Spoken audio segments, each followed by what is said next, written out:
ओम शांति। सभी भाई बहन को दिल से नमस्ते। आज हम सुनेंगे ब्राह्मण बनने के बाद अतीन्द्रिय सुख अनुभव क्यों नहीं होता है। अतीन्द्रिय सुख अनुभव न होने का मुख्य कारण क्या है। ब्राह्मण आत्मा है तो सदा अतीन्द्रिय सुख अनुभव करना चाहिए, लेकिन अनुभव नहीं होता है। क्यों? कभी कभी अनुभव होता है, कभी कभी नहीं। कुछ भाई बहन कहते हैं हम पहले बहुत सुख में थे, ब्राह्मण बनने के बाद हम वही सुख नहीं मिल रहा है जैसे हम चाहते थे। उसका कारण क्या है?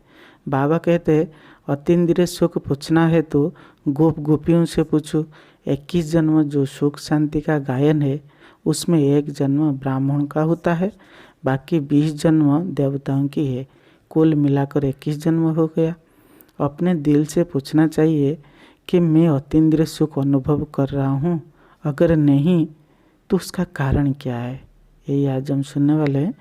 पहला जो कारण है, हम बाबा को पहचान लिया, आत्मा परमात्मा ड्रामा का ज्ञान भी मिल गया, खान पान भी शुद्ध हो गया, मुरली भी रोज सुनते हैं, बाबा को थोड़ा बहुत याद करते, फिर भी अतीन्द्रिय सुख अनुभव नहीं होता है। पहला कारण सुनिए, ब्राह्मण तो बन गया लेकिन जो शूद्र की संस्कार है वह नहीं गई है। बोल चाल चलन, बहुत सारे अवगुण, देहाभिमान, ईर्ष्या, अहंकार, क्रोध, लोभ, मोह और बहुत सारे छोटे बड़े बड़े ऐसे अवगुण है जो शूद्र की संस्कार है, वो अब तक अंदर में है।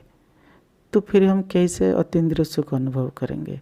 ब्राह्मणों की संस्कार कम दिखाई देता है, ज़्यादातर शूद्र की संस्कार दिखाई देता है, इसीलिए हम अतीन्द्रिय सुख अनुभव नहीं कर पा रहे।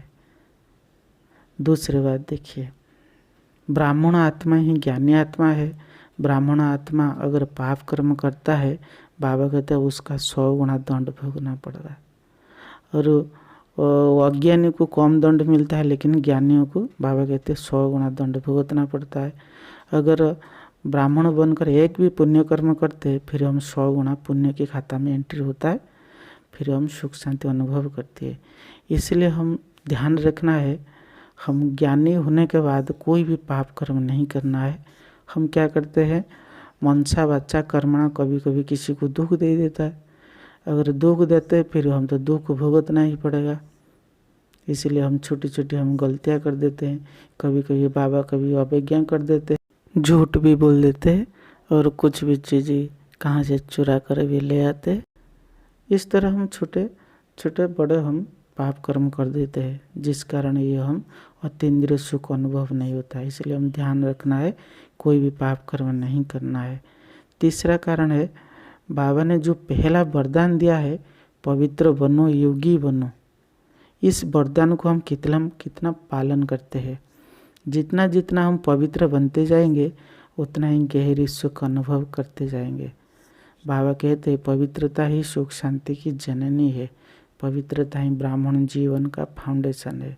सिर्फ ब्रह्मचर्य काफ़ी नहीं है, ब्रह्मचर्य के साथ साथ ब्रह्मचारी भी बनना है। मन वचन कर्म, तन धन दृष्टि वृत्ति कृत्य संबंध संपर्क खान पान, ये सब में पवित्रता चाहिए। सिर्फ हम तन को पवित्र रख देंगे ऐसा नहीं हो सकता है। बाबा कहते हैं ब्रह्मचारी जो है ना, जो ब्रह्मा बाबा के आचरण पर चलने वाले वही है ब्रह्मचारी।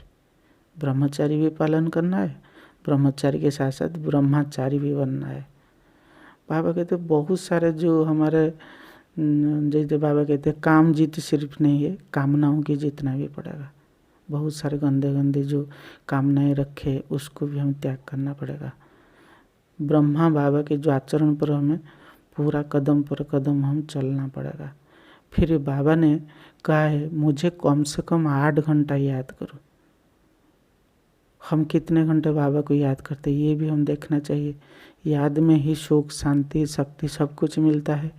याद की यात्रा में हम बहुत कमज़ोर है। बाबा कहते हैं कोई कोई बच्चे हैं जो मुझे 5 मिनट भी याद नहीं करते, फिर हम अतीन्द्रिय सुख कैसे अनुभव करेंगे? जरा सोचिए मीठे प्यारे भाई बहन।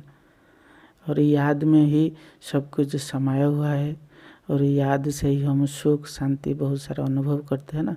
कम याद करते हैं इसलिए कम सुख शांति अनुभव होता है।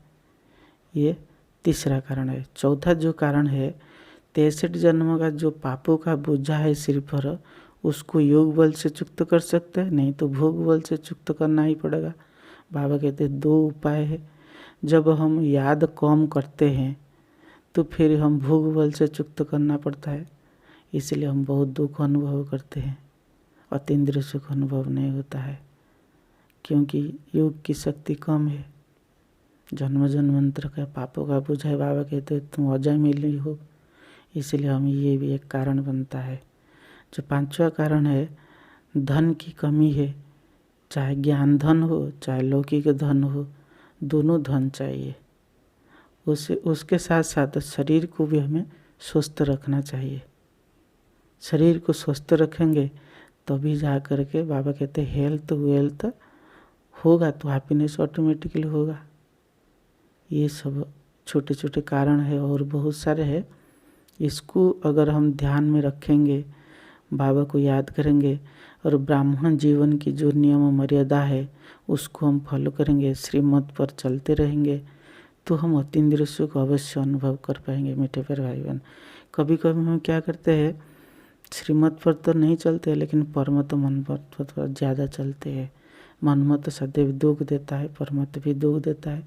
इसलिए बाबा ने जो मुरली में कहा है उसी अनुसार अगर हम चलेंगे, बाबा को याद करेंगे और पवित्रता की जो नियम मर्यादा है उसको हम पालन करते जाएंगे और रोज़ मुरली सुनते रहेंगे, विचार सागर मंथन करते रहेंगे, तो ऑटोमेटिकली आपको अतीन्द्रिय सुख अनुभव होगा। मीठे प्यारे भाई बहन, ज़रा उसको ध्यान में रखिए, ध्यान में रखते हुए पुरुषार्थ करिए।